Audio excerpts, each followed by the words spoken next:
की चोट पे कहना चाहिए और जो व्यक्ति वंदे मातरम का विरोध करता है कान पकड़ करके उसको धक्का देकर के बाहर करना चाहिए।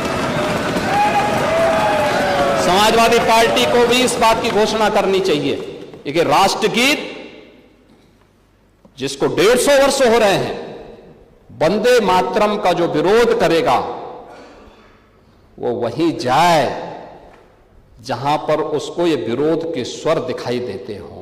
हिंदुस्तान की धरती पे तो नहीं उसको रहने का कोई अधिकार मिलना चाहिए और मुझे लगता है हर उस भारतीय को इसका वो करना चाहिए। माफियाओं की कब्र में फतिया पढ़े जाते हैं। कौन लोग थे वो? राम मंदिर अयोध्या का विरोध होता है, काशी विश्वनाथ धाम का विरोध किया गया, मथुरा वृंदावन के विकास का विरोध किया गया। तुष्टीकरण की पराकाष्ठा किस हद तक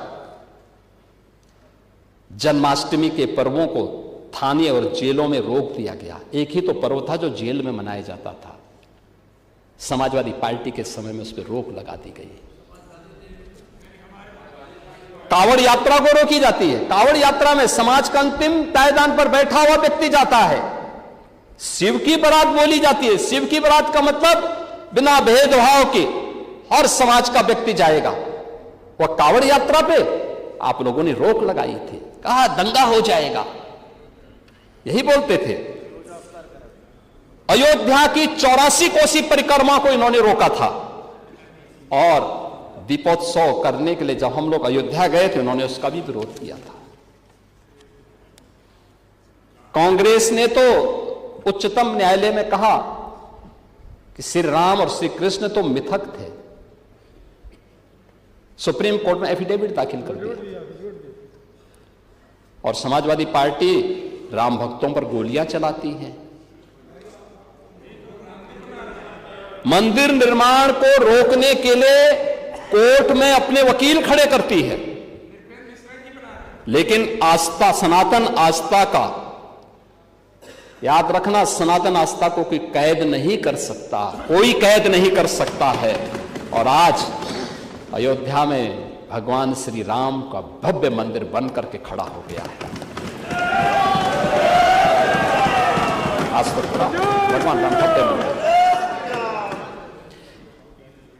ग्राम स्वराज हमारी पहचान थी, हर गांव आत्मनिर्भर था। उसकी निर्भरता किसी सरकार और किसी सत्ता के भरोसे नहीं थी। किसान खुशहाल था। औपनिवेशिक कालखंड में हमारे किसान जो पहले उत्पादक थे उसको उपभोक्ता बनाया और आपने उसको कर्जदाता बनाया। ये पाप कांग्रेस और सपा ने किया है कि अन्नदाता किसान को कर्जदाता बना दिया, अन्नदाता को कर्जदाता बना दिया। आपने जो हमारा उद्यमी था, जो कारीगर था, कारीगर ही उद्यमी था, उद्यमी को निराश कर दिया, हताश कर दिया, प्लान करने के लिए मजबूर कर दिया। हमारा जो व्यापारी था, जो उत्तर से दक्षिण, पूरब से पश्चिम पूरे देश को जोड़ने का सेतु था, उसको भयभीत कर दिया। परिणाम क्या था? चारों ओर हताशा निराशा थी। किसान आत्महत्या कर रहा था, एमएसएमई सेक्टर बंदी के कगार पर था, अव्यवस्था और अराजकता की स्थिति थी। उत्तर प्रदेश के बारे में लोगों की धारणा खराब हो चुकी थी और पिछले 8-9 वर्षों के अंदर किसानों के बारे में जो कहा गया, जो किया गया, उत्तर प्रदेश आज अपनी स्पष्ट कृषि नीति के कारण आज जिस डबल स्पीड से चल रही है, पहले लागत ज्यादा थी, उत्पादन कम था, बिचौलिए उसमें हावी थे। आज लागत कम, उत्पादन ज्यादा है। किसान को डीबीटी के माध्यम से मीडिएटर को हटा करके उसकी उपज का दाम सरकार उपलब्ध करवा रही है। और विकास की इस यात्रा में हम लोगों ने फिर से अन्नदाता को जोड़ने का काम किया है। प्रदेश का परसेप्शन खराब नहीं हुआ था, अचानक नहीं हुआ था। यही आचरण था जिस आचरण से बिटिया घबराती थी और व्यापारिक कारोबार समेटता था।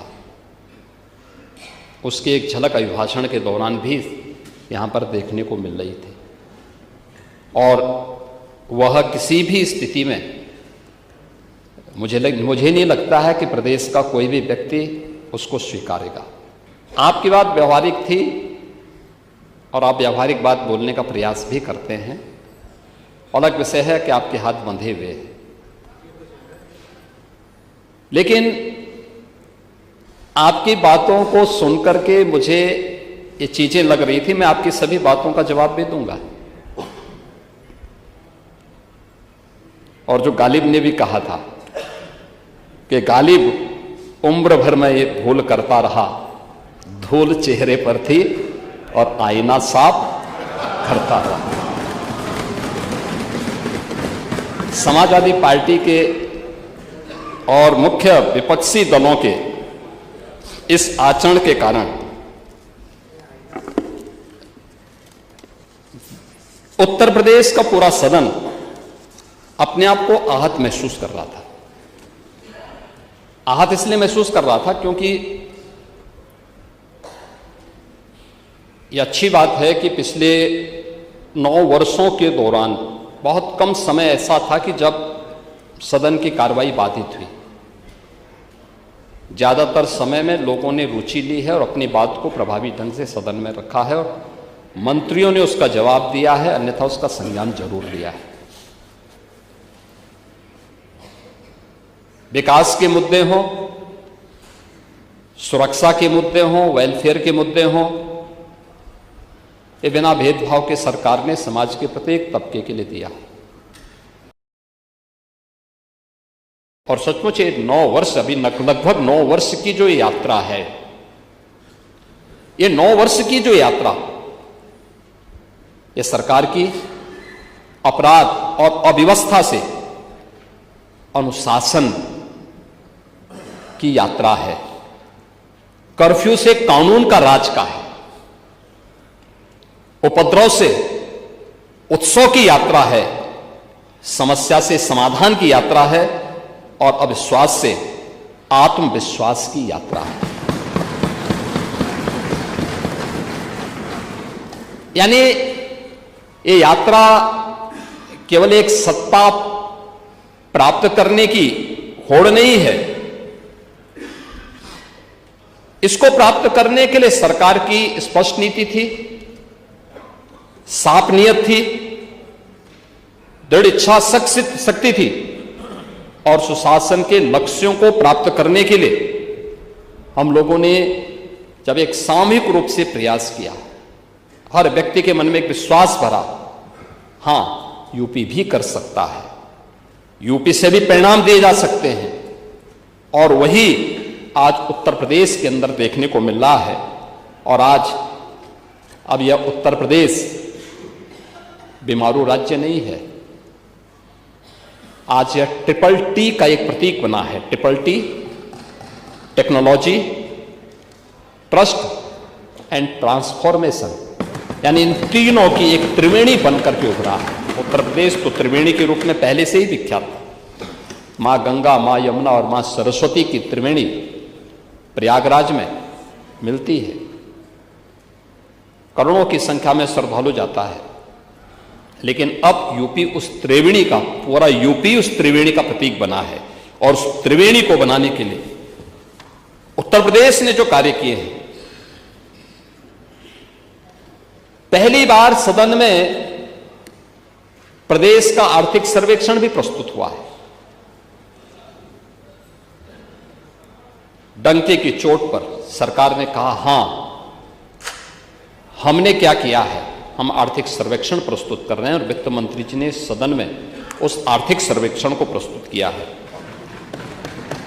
यह भी आर्थिक सर्वेक्षण विचार से व्यवस्था और व्यवस्था से विकास किस अभिनव यात्रा का प्रतीक है जिसको उत्तर प्रदेश की जनता जी रही है, जिसके अनुसार चल रही है, उसको अपने आचरण में होते हुए देख रही है।